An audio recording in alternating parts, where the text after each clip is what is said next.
গরু নিয়ে যান। এবার বলছে কি আজকে ভগবান কৃষ্ণ বারে বারে টান মারছে মোহন মনে দিল। আর যখনই যাচ্ছে তখনই দাদা তো আসেনি, আজকে সীতা বাধা দিচ্ছে, তুই ওই বনের দিকে কেন যাচ্ছিস? এই সীতা, আমি শুনেছি মোহন মনে অনেক কচি কচি ঘাস হয়েছে, তুই কচি কচি ঘাস খেয়ে না আমাদের গাড়িগুলো বড় তৃপ্তি পাবে।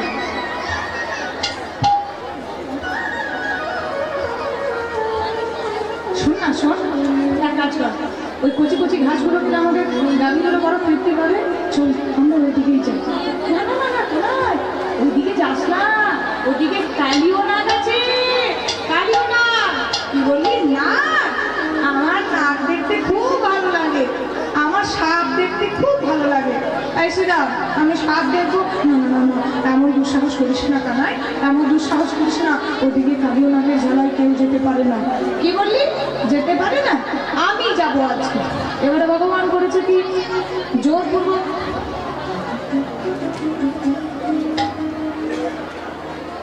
কি ইম্পর্টেন্ট গল্প মনে পড়েছে, দেখুন আবার ওই পাড়াতে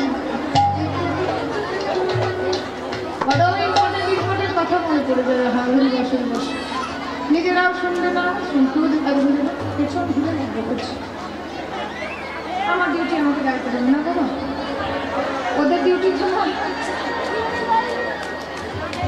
কথা বলবেন না, মা কথা বলবেন না, এত সুন্দর হরিবাসরটা কথা বলবেন না। এবারে আজকে করেছে কি না, ভগবান আজ সেদিকেই ছুটছে। কোন দিকে? যেদিকে আমার কালিও নাগ আছে। হরিবল। তার মনে মনে ভেবেছে আজকে দাদার জন্মদিন, আজ রাখি পূর্ণিমার দিন, আজ আমি কালিও নাগকে বধ করব। এবার করলো কি, আজকে ভগবান যে কদম্ব বৃক্ষের উপর ছুটে যমুনার জলে ঝাঁপ দেবে, আর ছুটে গিয়ে হেরি যদু নন্দন দুষ্টু সর্প বিনাশন, হেরি যদু নন্দন দুষ্ট সর্প বিনাশন, হেরি যদু নন্দন দুষ্ট সর্প বিনাশন, হেরি যদু নন্দন দুষ্ট সর্প বিনাশন, হেরি যদু নন্দন দুষ্ট সর্প বিনাশন, চড়িলেন গদবের ডালে, চড়িলেন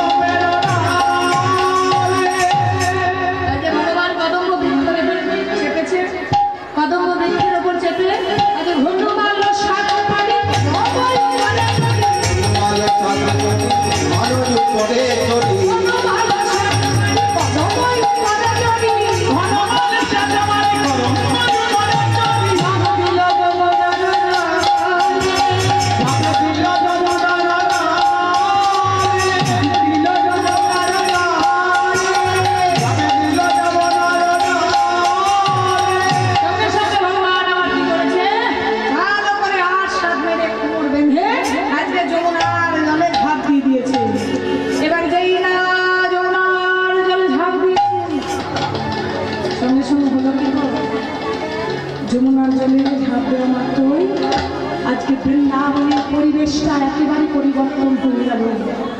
ঝাঁপ দিয়ে দিল, যেই না ঝাঁপ দিল সঙ্গে সঙ্গে বৃন্দাবন অন্ধকার হয়ে গেল। চারিদিকে বৃন্দাবনের সাপের বৃষ্টি হচ্ছে।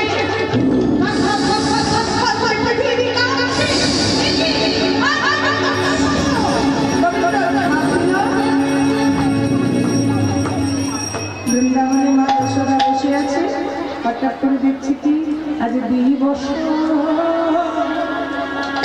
আর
নন্দ রাজা দেখে বলছে, মহারাজ চারিদিকে যা পরিবেশ দেখছি, এ কি হলো?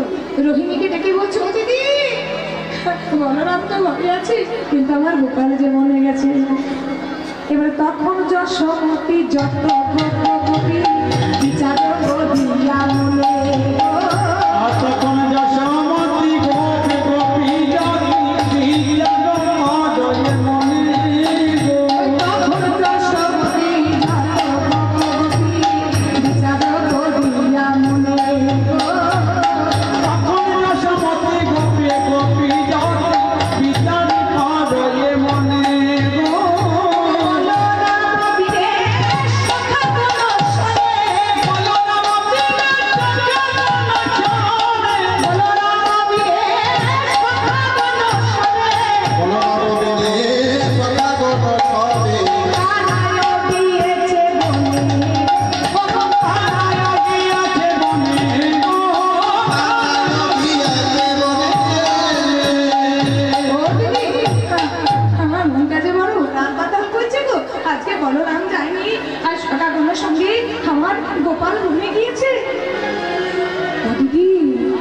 যশোমতি কহে দারুণ স্বপ্ন দেখেছি রজনীর শেষে, যশোমতি কহে দারুণ স্বপ্ন দেখেছি রজনীর শেষে।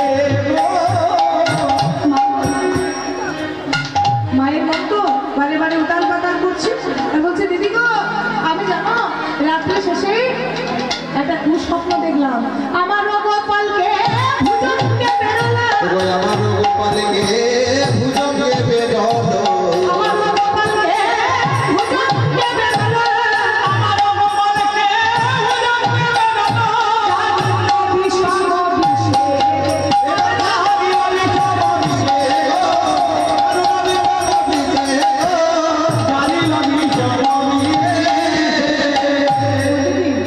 আমি যে ভোরবেলায় স্বপ্ন দেখেছি, আমার ছেলে গোপালকে একেবারে ভুজঙ্গে বেরিয়ে ওই সাপেটা দংশন করছে। এখন তাহলে কি হবে? এখন তাহলে যেতে হবে, আমার গোপালের কাছে যেতে হবে। এবার হলো কি বাবা, যেই না আজকে সেই গোবিন্দ আমার কালীয় হাতের জলে ঝাঁপ দিয়েছে, সঙ্গে সঙ্গে একটা বিকট আওয়াজ, দেখবে জলে যদি একটা পাথর ফেলে আওয়াজ হয় না, এবার নাগ তখন কালীয় নাগ যখন স্থিরভাবে বসে আছে, একটা বিকট আওয়াজ হয়েছে, তার সামনে ঝাঁপ দিয়েছে।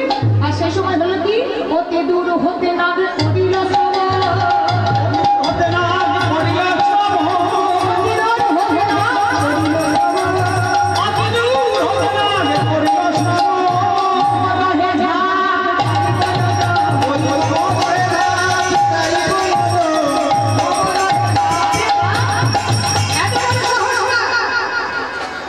আমার এই জায়গায় ঝাঁপ দিয়েছে, আমার আশেপাশে কেউ আসতে পারে না,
মনে মনে চিন্তা করছো তোমার তাহলে এত বড় সাহস, এতটুকু ছেলে তুমি আমার গাড়ি ঝাঁপ দিয়েছো, এবার তোমাকে কি করি দেখি।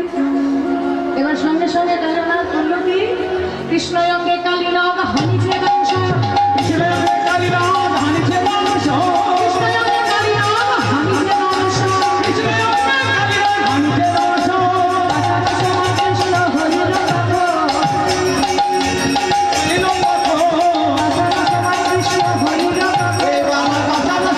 কৃষ্ণ হরির কথা। বারে বারে করছে কি কালীনাথ ওই ভগবানকে বধ করার জন্য দাঁত ঝাড়লো, দাঁত দিয়ে বারবার দংশন করছে। আর যখন দংশন করছে তখন ভগবান নিজের অঙ্গটাকে পাথরের মতো শক্ত করে নিয়েছে। আর যখনই পাথরের মতো শক্ত করছে দাঁতগুলো দিয়ে পাথরে আঘাত পাচ্ছে, আর বারে বারে যদি পাথরে আঘাত পায় কি হবে, দাঁতগুলো ভেঙে ভেঙে পড়বে। এবার দাঁতগুলো ভেঙে ভেঙে পড়ছে আর ঝলকে ঝলকে রক্ত পড়ছে। আর করছে কি, কৃষ্ণ অঙ্গে কালীনাথ কৃষ্ণ কালীনাথ করিতে বেষ্ট,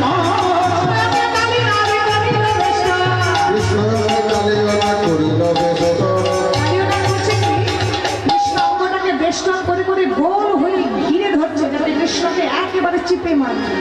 আর ভগবান করছে কি, কৃষ্ণ অঙ্গে কালীনাথ করিছে বেষ্ট, ধীরে ধীরে কৃষ্ণ বাড়িল তখন, ধীরে ধীরে কৃষ্ণ বাড়িল তখন, ধীরে ধীরে কৃষ্ণ বাড়িল তখন। যত কৃষ্ণকে কালীনাথ তার লেজের দ্বারা উচ্চ দ্বারা বেষ্টন করছে, ভগবান কৃষ্ণ ধীরে ধীরে ধীরে ধীরে নিজের দেহটাকে দাঁড়িয়ে যাচ্ছে। আচ্ছা না, এবার করছে কি, দাঁতগুলো ভেঙে পড়ছে, আস্তে আস্তে শরীরটা বৃদ্ধি পাচ্ছে, তাকে ধীরে ফিরছে, ক্লান্ত হয়ে যাচ্ছে। এবার ভগবান মনে মনে চিন্তা করলো, তোর পাপের ভরা পূর্ণ হয়েছে, এবার তোর পূর্ণ হয়ে গেছে, এইবারে তোর কাছে কি করবি। এবারে ভগবান কৃষ্ণ আমার তুই অন্য ঠানে দাঁড়িয়ে আজকে কালীনাথের ফোনার উপর নৃত্য শুরু করলো। আরে ফনাইয়ে ফনাইয়ে ফনায় ফনায় দমন করি, ফনায় ফনায় দমন করি, আমার নটবর রঙে নাচিছেন হরি, আমার নটবর রঙে নাচিছেন হরি, নটবর রঙে নাচিছেন হরি,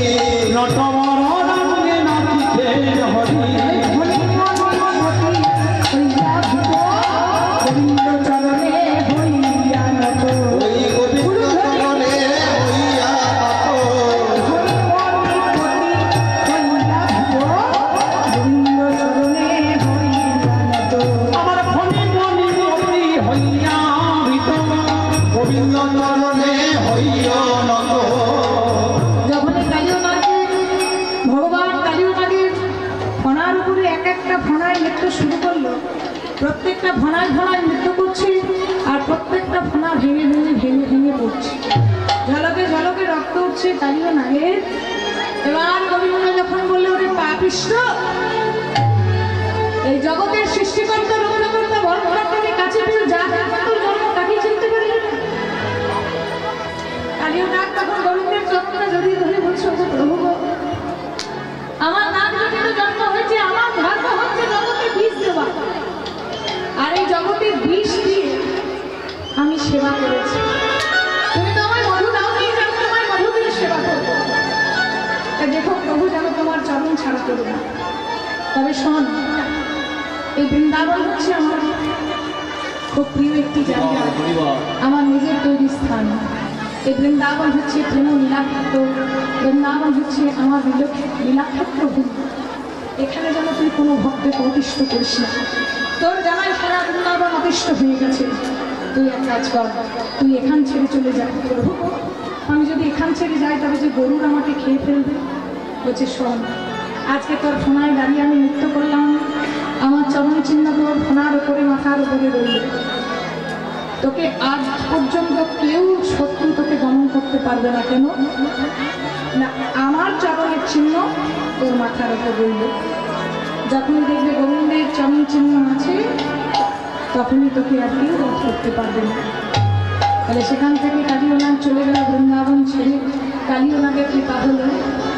এদিকে গোবিন্দ করশ্রবী সঙ্গে সঙ্গে মরার মতো ভান করে যমুনার জলে ভাসতে ভাসতে ভাসতে ভাসতে আসছে।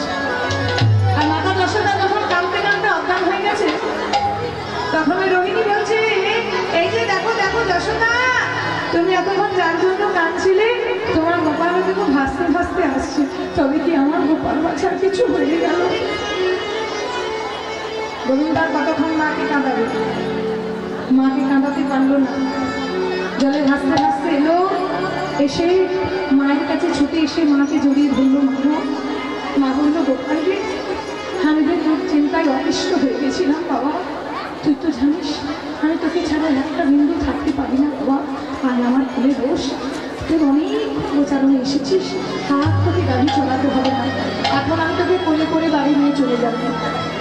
এদিকে রাধারানী ছিল ষষ্ঠ বর্ষীয় নায়িকা, মানে মাত্র 6 বছর বয়স। তাই লীলার কারণ অনুযায়ী রাধারানীও কিন্তু সখীদিকে নিয়ে ছুটে ছুটে এসেছিল গোবিন্দের বিপদ শুনে।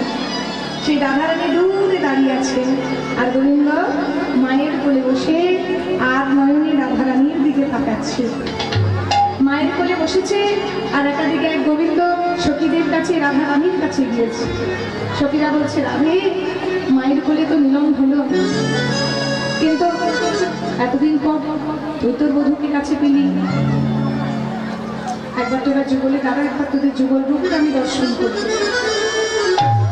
একাধারে মায়ের কোলে বসেছে, আর একাধারে আমার রাধা গোবিন্দ যুগলে দাঁড়িয়েছে, আর সেই যুগল ঘিরে ঘিরে আমার সমস্ত সখীরা যায়। সবাই মিলে একটু